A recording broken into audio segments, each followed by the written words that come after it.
News from the front. A few weeks ago I had a thought so heretical that it really surprised me. It may not matter all that much where you go to college. For me, as for a lot of middle-class kids, getting into a good college was more or less the meaning of life when I was growing up. What was I? A student. To do that well meant to get good grades. Why did one have to get good grades? To get into a good college.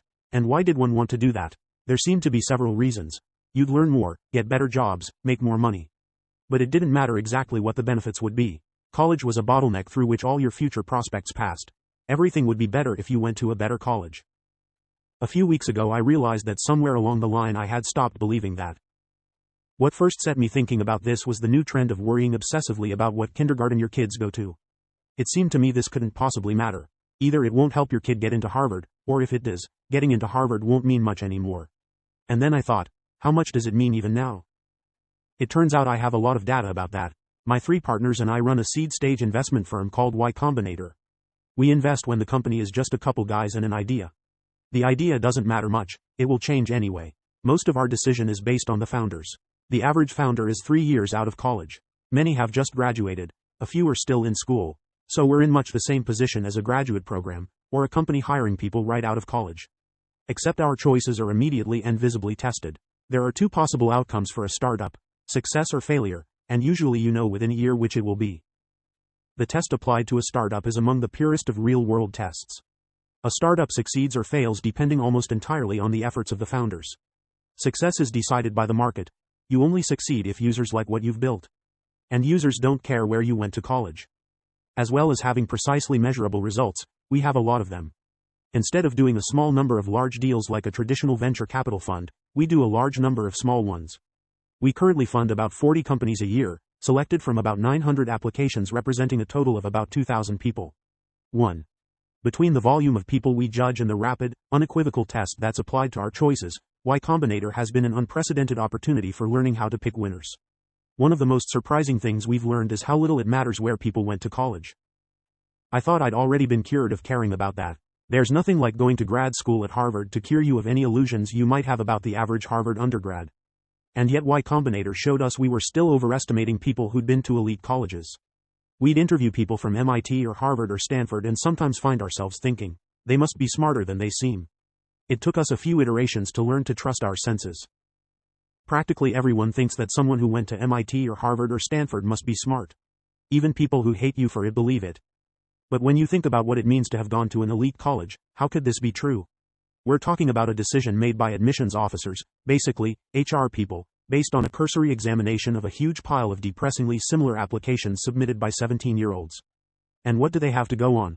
An easily gamed standardized test, a short essay telling you what the kid thinks you want to hear, an interview with a random alum, a high school record that's largely an index of obedience. Who would rely on such a test? And yet a lot of companies do. A lot of companies are very much influenced by where applicants went to college. How could they be? I think I know the answer to that. There used to be a saying in the corporate world, no one ever got fired for buying IBM. You no longer hear this about IBM specifically, but the idea is very much alive. There is a whole category of enterprise software companies that exist to take advantage of it. People buying technology for large organizations don't care if they pay a fortune for mediocre software. It's not their money. They just want to buy from a supplier who seems safe, a company with an established name, confident salesmen, impressive offices, and software that conforms to all the current fashions. Not necessarily a company that will deliver so much as one that, if they do let you down, will still seem to have been a prudent choice. So companies have evolved to fill that niche.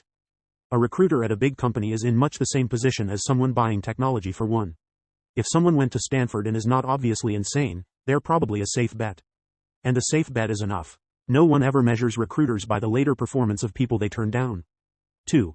I'm not saying, of course, that elite colleges have evolved to prey upon the weaknesses of large organizations the way enterprise software companies have. But they work as if they had. In addition to the power of the brand name, graduates of elite colleges have 2 critical qualities that plug right into the way large organizations work. They're good at doing what they're asked, since that's what it takes to please the adults who judge you at 17. And having been to an elite college makes them more confident.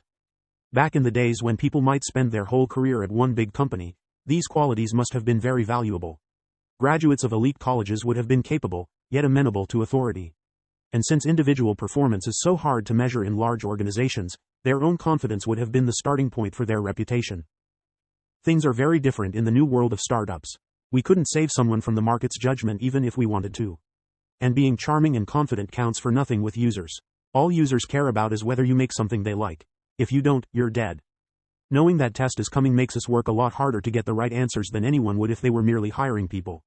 We can't afford to have any illusions about the predictors of success. And what we've found is that the variation between schools is so much smaller than the variation between individuals that it's negligible by comparison. We can learn more about someone in the first minute of talking to them than by knowing where they went to school. It seems obvious when you put it that way. Look at the individual, not where they went to college. But that's a weaker statement than the idea I began with, that it doesn't matter much where a given individual goes to college. Don't you learn things at the best schools that you wouldn't learn at lesser places? Apparently not. Obviously you can't prove this in the case of a single individual, but you can tell from aggregate evidence. You can't, without asking them, distinguish people who went to one school from those who went to another 3 times as far down the US news list. 3. Try it and see. How can this be? Because how much you learn in college depends a lot more on you than the college.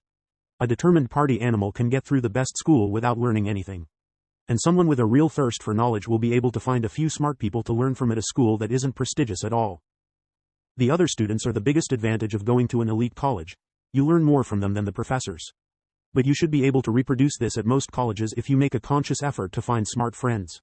At most colleges you can find at least a handful of other smart students, and most people have only a handful of close friends in college anyway. 4. The odds of finding smart professors are even better. The curve for faculty is a lot flatter than for students, especially in math and the hard sciences. You have to go pretty far down the list of colleges before you stop finding smart professors in the math department. So it's not surprising that we've found the relative prestige of different colleges useless in judging individuals. There's a lot of randomness in how colleges select people, and what they learn there depends much more on them than the college. Between these two sources of variation, the college someone went to doesn't mean a lot. It is to some degree a predictor of ability, but so weak that we regard it mainly as a source of error and try consciously to ignore it. I doubt what we've discovered is an anomaly specific to startups. Probably people have always overestimated the importance of where one goes to college. We're just finally able to measure it. The unfortunate thing is not just that people are judged by such a superficial test, but that so many judge themselves by it. A lot of people, probably the majority of people in America, have some amount of insecurity about where, or whether, they went to college. The tragedy of the situation is that by far the greatest liability of not having gone to the college you'd have liked is your own feeling that you're thereby lacking something. Colleges are a bit like exclusive clubs in this respect. There is only one real advantage to being a member of most exclusive clubs. You know you wouldn't be missing much if you weren't.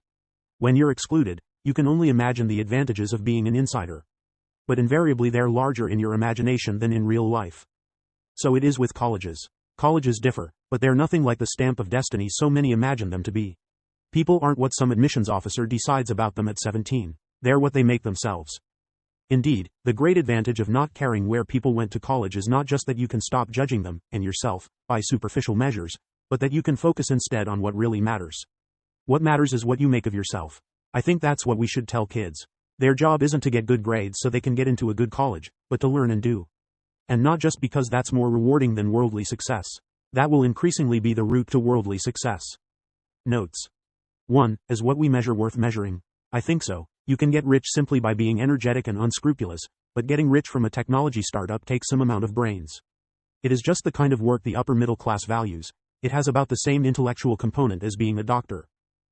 2. Actually, someone did, once. Mitch Capper's wife Frida was in charge of HR at Lotus in the early years. As he is at pains to point out, they did not become romantically involved till afterward. At one point they worried Lotus was losing its startup edge and turning into a big company. So as an experiment she sent their recruiters the resumes of the first 40 employees, with identifying details changed. These were the people who had made Lotus into the star it was. Not one got an interview. 3. The US news list? Surely no one trusts that. Even if the statistics they consider are useful, how do they decide on the relative weights? The reason the US news list is meaningful is precisely because they are so intellectually dishonest in that respect. There is no external source they can use to calibrate the weighting of the statistics they use. If there were, we could just use that instead. What they must do is adjust the weights till the top schools are the usual suspects in about the right order. So in effect what the US news list tells us is what the editors think the top schools are, which is probably not far from the conventional wisdom on the matter. The amusing thing is, because some schools work hard to game the system, the editors will have to keep tweaking their algorithm to get the rankings they want. 4. Possible doesn't mean easy, of course. A smart student at a party school will inevitably be something of an outcast, just as he or she would be in most high schools.